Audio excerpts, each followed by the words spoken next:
There are a lot of Eggs Benedict videos out there. All of them can show you how to poach an egg and emulsify a sauce. But Eggs Benedict is more than the sum of its parts. It's not only about the technique, but also about the strategy to get it all to the table hot for all those friends and family that you invited for brunch. With the eggs, the challenge is scaling up. How do you poach a dozen eggs as easily as 2? And with the Hollandaise, the challenge is scaling down. Making the sauce for 2 servings is really tricky. So today we'll solve all those problems and turn you into a brunch master, whether you're cooking for 1 or 12. Let's go through each component in detail first, and then we'll put it all together into a few different game plans depending on how many people you are serving. There are 2 key techniques here. Strain the runny white and use a skillet instead of a pot. The less the egg travels, the more intact it stays. Your eggs have 2 types of white, the jelly white and the runny white. The runny white tends to cause a huge mess in your pot. You were hoping for poached eggs, but instead you got the egg drop soup. We don't want that. That's why it's best to strain it. The fresher your eggs, the more jelly white you have. If your eggs are really old, all the white will be runny and the eggs won't poach well. But you really don't need to stress out about the freshness. As long as your eggs haven't been in your fridge for more than a couple of weeks, they should work fine. It's also good to keep in mind that some egg varieties, like the blue eggs, tend to have somewhat runny whites, no matter how fresh they are, so I would avoid them for poaching. You have 2 options for straining the runny white: a regular colander that you probably already have, and a Chinese colander that you probably don't have but can get on Amazon. The Chinese colander is slightly easier to use because it allows you to get all the eggs in and out of the skillet at the same time, but either tool will produce perfect eggs. Bring 1 1/3 inches of water to a simmer in a 12-inch skillet. It doesn't need to be a non-stick skillet, stainless works fine. No need for vinegar. In small quantities, vinegar doesn't help, and in large quantities, it tastes bad. Just put in the salt so that your eggs are well seasoned. Wiping the Chinese colander with an oiled paper towel will make it easier to wash, but it's not a biggie if you forget. The eggs will come out just fine. If you're using a regular colander, no need to oil it, since you won't be cooking the eggs in it. Place the colander on a plate. I'll elevate mine with this thingy to make it easier for you to see what's happening, but for most plates, that's not necessary, since the rim of the plate will elevate the colander enough for the runny white to drain. If you're worried about the plate overflowing, do it in the sink. How you crack the eggs makes a huge difference. Tap the egg on the counter until you get a little indent, and then hold it right on top of the bowl where it's going. We want to disturb the egg as little as possible. Then hold the bowl very low over the colander and place the egg in. This temporary bowl is only for people who are nervous about breaking the yolks. If you're pretty good with eggs, you really don't need the temporary bowl. Just don't shove your thumbs into the egg and your yolks will come out intact. I go straight into the colander. If one of the yolks breaks, it's not a biggie, just add another egg. If you want to get good at this, buy a dozen of cheap eggs and crack all 12 in a row. Shimmy the colander gently to let the runny white run off, and you're ready to poach. You don't need to wait for every last drop to drain. The eggs can sit like this for about an hour before you cook them, assuming your colander holes are not huge. If they are huge, this method probably wouldn't work anyway, so I would just crack your eggs into a bowl and trim the runny white after cooking. Bring the water to an active simmer and lower the Chinese colander right into the water. As soon as the eggs are in, set the timer for 3 minutes and regulate the heat to maintain a bare simmer. The water should barely quiver and you shouldn't see any big bubbles. The eggs will be done after 3 to 5 minutes depending on their size and the exact heat intensity. But I'd rather check too early than too late. While the eggs are cooking, line a baking sheet with a double layer of paper towels. To test them for doneness, use the oven mitts or towels to lift the whole colander out of the skillet. Be careful, it will be hot. Rest it on the rim of the skillet and touch the eggs. The yolks should give you no resistance when you press. They should feel completely liquid, but the whites should feel set. Get the colander out onto a paper towel and they are done. If you're using a regular colander, bring its lip to the very surface of the water and gently tip all the eggs in. Wait a couple of minutes for the eggs to start setting and then gently separate them. Start with the outside eggs since they will be more set. If one of the eggs gives you trouble, just work on the other ones and come back to it later. To get them out, use a slotted spoon and work quickly so that the eggs don't overcook. Depending on your game plan, you can either serve your eggs immediately or put them into a bowl of cold water to cool. Then get them out of the water, place into an airtight container and refrigerate overnight. If you think you'll be ready to serve within an hour and don't want to dirty another bowl, dump the water from the skillet, run it under cold water for a bit to cool it off. Fill it with fresh cold water and return the eggs to it. This way they can wait until you are ready. This could be a good chance to tidy them up a bit. Though under the Hollandaise sauce, no one will ever know if your egg is not perfectly oval. When you're ready to serve them, bring your skillet back up to 130 to 140 degrees and let your eggs sit like this for 15 minutes. At 140, neither the white nor the yolk will change in texture at all.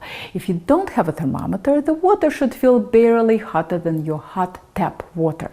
The exact temperature doesn't matter. If your water cools off, just turn on the heat for a minute and cover the pan to keep in the heat. A watery egg is no fun, so make sure you remove them to a paper towel to absorb the excess moisture before serving. My Hollandaise requires no water bath or blender or a food processor. I mean, you could make it in a college dorm, but it does require a certain level of comfort with heat management, so it's not for everyone. You can always use my recipe in a blender if you aren't comfortable with that risk. The downside of the blender is that it needs at least 1.5 sticks of butter, but ideally 2. Regular blenders don't work for small quantities. An immersion blender could work with 1 stick of butter, but it always results in a lukewarm sauce for me, and rewarming a Hollandaise is asking for trouble because it will likely break. My method allows you to go down all the way to 1/2 stick of butter and still end up with a warm sauce. Instead of plain water, I use a shallot wine reduction. I got this idea from Chef Steps years ago, and the flavor of the sauce is incomparable to a regular Hollandaise. When I made a video about it in 2017, I got a lot of comments calling me a liar because it's not a Hollandaise, it's a Béarnaise. That's like saying that it's not a rectangle, it's a square. Any square is also a rectangle, and any Béarnaise is also a Hollandaise. It's a more specialized version of Hollandaise with the addition of vinegar, shallots, and tarragon. There is no need to show off your ability to Google for the definition of the French mother sauces. Oh look, my Google Home knows how to do that too. Hey Google, define Béarnaise. According to Wikipedia, Béarnaise sauce is a sauce made of clarified butter emulsified in egg yolks and white wine vinegar and flavored with herbs. It is considered to be a child of the mother Hollandaise sauce. But that doesn't mean that Google Home can make me brunch. You can call the sauce whatever you want. It's still the most delicious thing you can put on poached eggs. In a small pot, cover 1 sliced shallot with 1/2 cup of dry white wine. Give it a pinch of salt and simmer it very gently for about 10 minutes. When the shallots are completely limp, strain this mixture, keeping the liquid and discarding the shallots. Measure out 3 tablespoons and return back to the pot. Of course, you can always replace it with 3 tablespoons of water if you want a classic, less interesting Hollandaise. If you over-reduce and don't have 3 tablespoons, compensate with water. This step can be done way ahead. Before you start making the sauce, there are a few things you need to get ready. Separate 2 egg yolks and let them sit at room temperature for 20 minutes. Keeping them near the stove will help them warm up. If multitasking is not your strong suit or you're serving a lot of people, you want to be prepared to keep your sauce hot. The safest way to do it without breaking your sauce is a little thermos. Fill it with boiling water to warm it up for at least 10 minutes and up to 2 hours. And have some hot water handy to thin out your sauce in the end if necessary. You'll only need a few tablespoons, so if you have some water left over in your kettle, that's perfect. By the time you finish your sauce, the water will be hot but not boiling, which is what we want. Also have a lemon half nearby. Cut up a stick of butter and add it to your shallot reduction. Set it over medium heat. When the butter gets close to melting, whisk vigorously. Season to taste with salt and whisk until there is absolutely no separation between the butter and the water. This mixture should be hot but not boiling, between 170 and 180 degrees. If this is your first time, a thermometer is not a bad idea, though I don't normally use it. When the butter is all melted, that's your hint that it's time to proceed. Take the pot off the burner and turn it off. Even if you're on a gas stove, it's important that it comes off since the grates will be hot. Whisk your mixture to make sure it doesn't start separating. Immediately add a ladleful to your eggs while whisking constantly. Add another ladleful while whisking and pour this egg mixture back into the pot while whisking. Put it on low heat and whisk constantly until the sauce starts to thicken. If you're not getting any thickening after 1 minute, raise the heat a tiny bit. After you do this once, you'll have a much better idea what heat setting is right for your stove and will be able to get the sauce done very quickly. As soon as you see this texture, take it off the burner, but keep whisking for another 30 seconds to give a pot a chance to cool off slightly. The only reason I'm still on the burner is that I can't move my camera and stir the pot at the same time, but I turned my heat off. Add a few drops of lemon juice and then taste and adjust the salt and acidity. In case your sauce ends up too thick to your liking, add the hot water a few teaspoons at a time until you get the texture you want. Don't forget to taste and adjust for salt. If your eggs aren't all plated and ready to go at this point, pour the water out of the thermos and pour your sauce into it to keep it warm. Hollandaise is almost impossible to rewarm, but a thermos can keep it nice and hot for 30 to 60 minutes. Although I love this method and feel that it dirties less dishes, you could certainly double all the ingredients and go the blender route if you're making 8 to 12 eggs. This will give your blender plenty of volume to work with and will avoid that lukewarm sauce situation. You just put the yolks, warm shallot reduction or warm water, lemon juice and salt into a blender, melt 2 sticks of butter on the stove top and get them to about 180. Pour the butter into a glass measuring cup, start the blender running and slowly drizzle in the butter. Taste and adjust for salt and acidity. Now that we've learned about the big and scary components of Eggs Benedict, we can learn about the fun and easy one. Mine is not the traditional ham. Instead, I like to use creamy leeks and smoked salmon. Normally, I make the leeks the day before since they taste just as good rewarmed. Trim the root ends and the green parts and rinse the outside of the leeks really well. Cut them into 3 to 4 inch lengths. Cut them in half, and if you barely feel any sand inside, run them under water while flipping through the layers. But if you encounter a noticeable amount of sand, cut them all up and submerge into a bowl of cold water. Agitate them with your hands to help the sand fall out and let them sit for a minute so that the sand can sink. Set a 10-inch skillet over medium heat.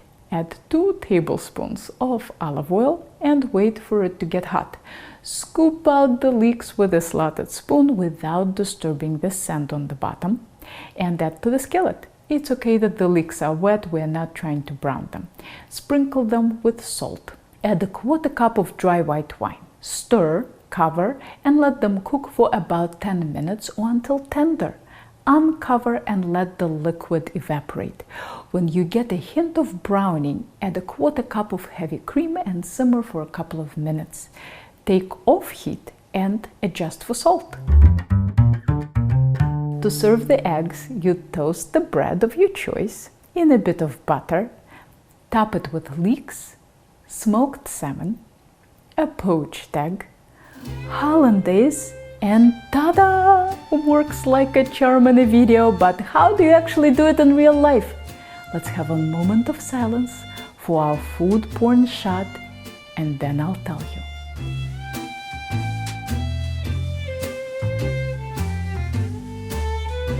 Okay, here's our first scenario.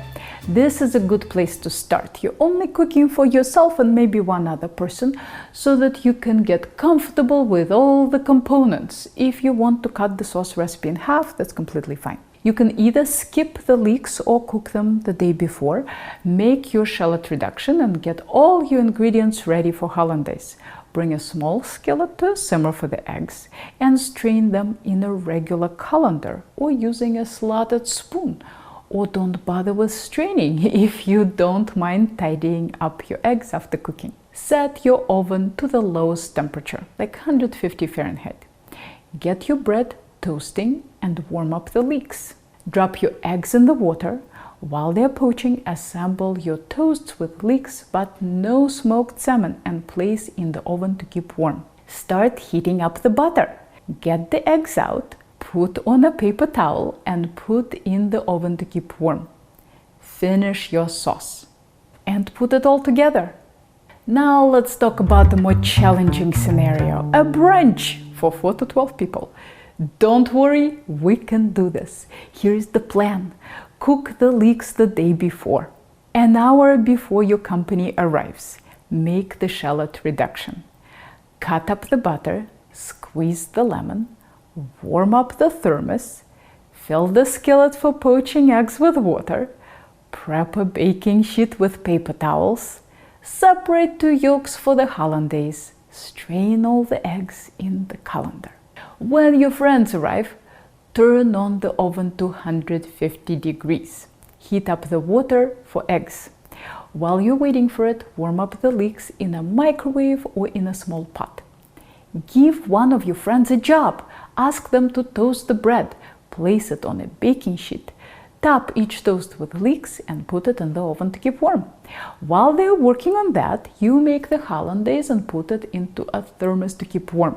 Drop the eggs into the water.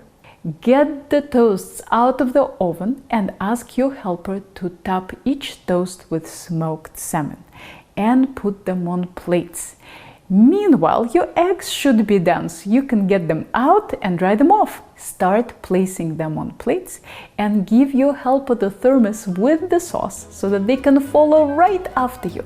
That's what's so great about eggs Benedict. You don't have to do it alone. It's a perfect dish to make with company and to eat with company. Here are more very detailed culinary tutorials for you to check out. And if you are ever in the Boston area, maybe I'll see you in one of my classes.